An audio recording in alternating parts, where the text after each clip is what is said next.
he can introduce himself to you. Hi, I'm Nicholas Burkett. I'm student council president of Oh, very nice to meet you.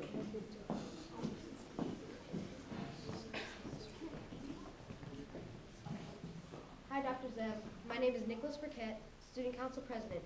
On behalf of our principal, Dr. Hebner, and our assistant principal, Mr. Lee, we would like to thank you and your wife for visiting us today. Please allow me to tell you a bit about Dr. Zev. Dr. Zev Harrell is a survivor of the Mauthausen and Abenzi concentration camps. He was liberated by the U.S. Army's 3rd Cavalry at the age of 15. He recovered at the Bergen-Belsen displaced persons camp. When Zev was 16 years old, Zev immigrated to Palestine. This was illegal at the time because the British attempted to block any Jewish immigration into Palestine.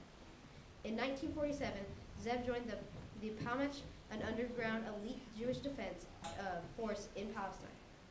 Dr. Harrell has been a public speaker about the Holocaust for the past 40 years, as he honors the memories and legacies of the Holocaust. He has spoken about his Holocaust experiences and his life to high school, college students, educators, clergy, and legislators.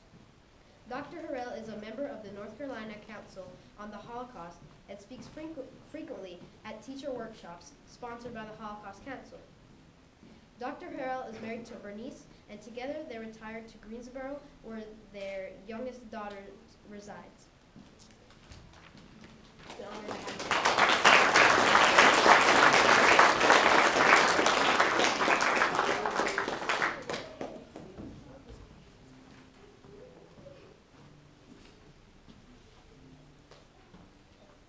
Make yourself comfortable. It's really very, very special to look at your faces and to be here. And Ms. Pinkney deserves a lot of credit for what she has done on the phone and then on the computer and so on to have us get here. I'm looking at you, young faces, and what I want to share with you about my earlier years' history. I looked like you. So you are looking today at an 86-year-old man. But I have to go back.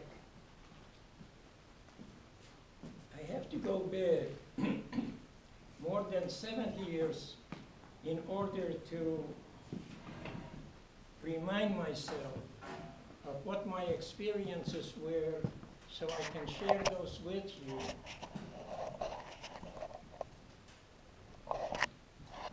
And I want to share those with you not in order for you to do anything for me, but I'm looking at you young faces and I'm projecting you 5 years from now, 10 years from now, and what are you going to be like?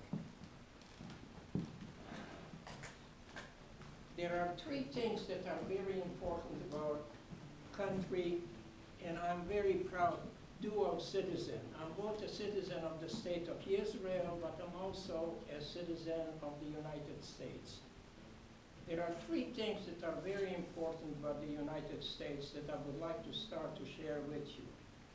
The first thing that's important about the United States, this is a land of diversity. Look around. There are not 2 of you that look alike.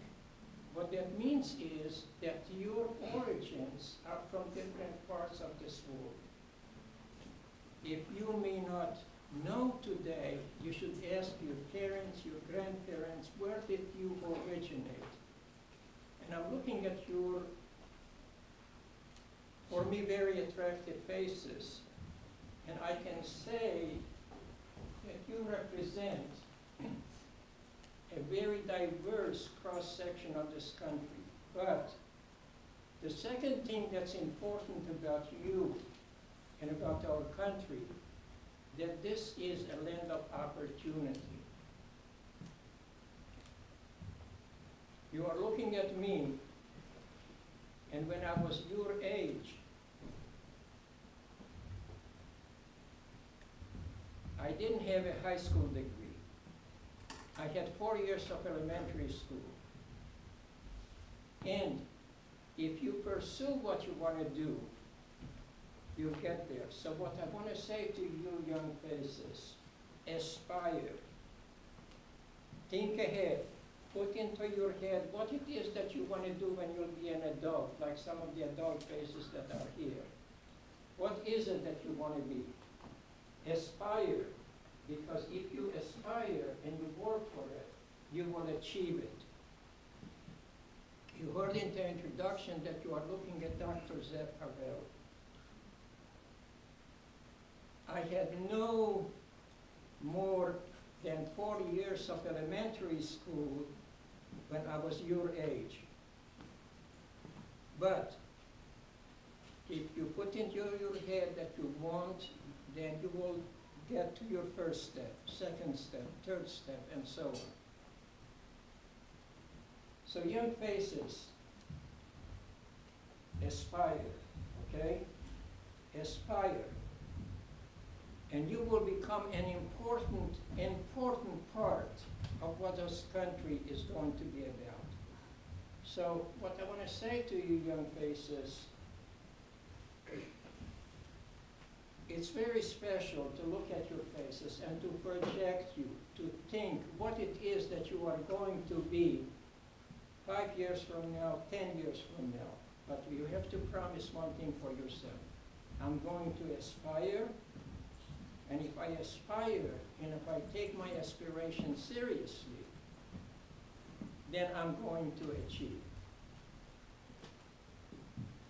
And the third thing that I would like for you to have a good sense about our country, and I'm sure that you are learning that in your school, the third thing that you are learning about our country, that it's a country of benevolence. You know what benevolence means. That's a good country and has all kinds of organizations that help feed people that don't have what to eat, that see to it that homeless persons have where to stay, that they will make it possible for people to do good things. So I'm looking at you and I'm projecting you ahead. And that's my privilege in order to make a small dent, a very small dent in what you are about. Okay? A small dent in order for you to have the aspirations and to want to become important persons in your future, to want to become persons that will be able to make a small dent in the lives of other people. And what I would like to encourage you, that if you see anything that is right, feel good and applaud it. If you see something that's not right, try to stop it.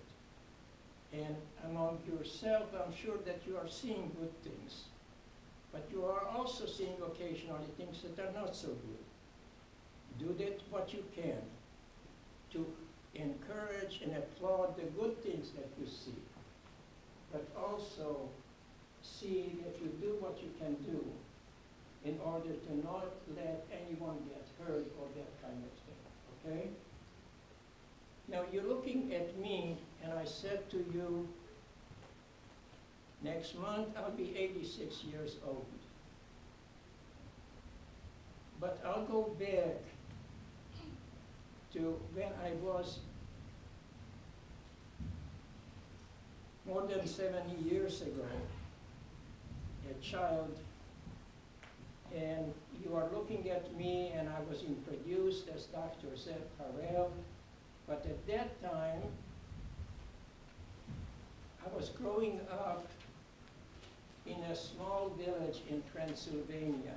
And when you will be looking at the map, when you become more comfortable with looking at maps, you will find a place that's called Transylvania. It's between Hungary and Romania. And my origins on my grandfather's side, should rest in peace, come from the Ukraine.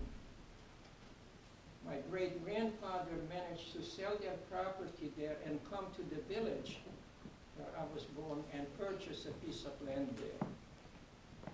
Some of you, as you will grow older, you will see a movie, Fiddler on the Roof.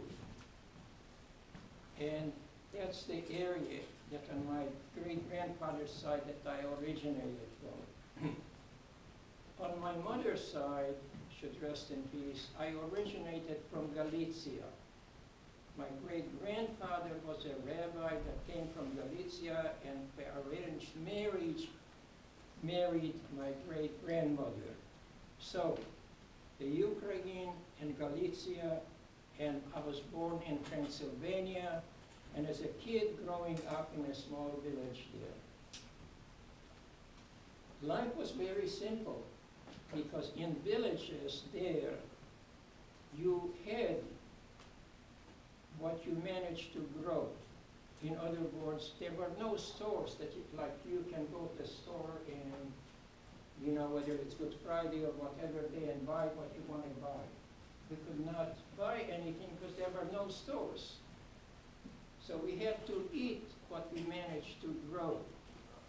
My hero that I followed was my grandfather, should rest in peace, because we had a piece of land where we grew wheat and we grew fruit and all kinds of things. So as a kid, I would follow him and sowing seeds, or when it came time to harvest, cutting off what had to be, or climbing on the trees, and or even if I wanted some milk, I would go to our barn, milk one of our cows, and drink the milk. So life was very, very simple.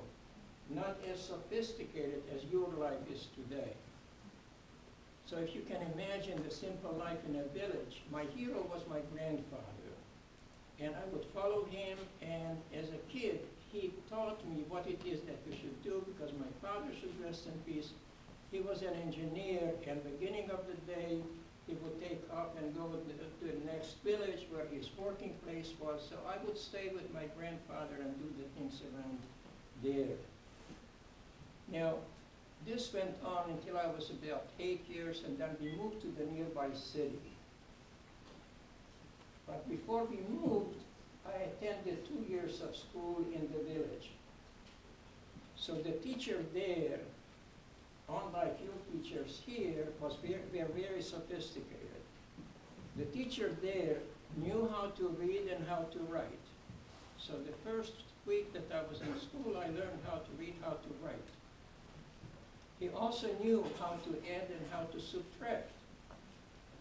So the first 2 years, that's what I learned in the village school, because the teacher, that was his sophistication. That's as much as he knew.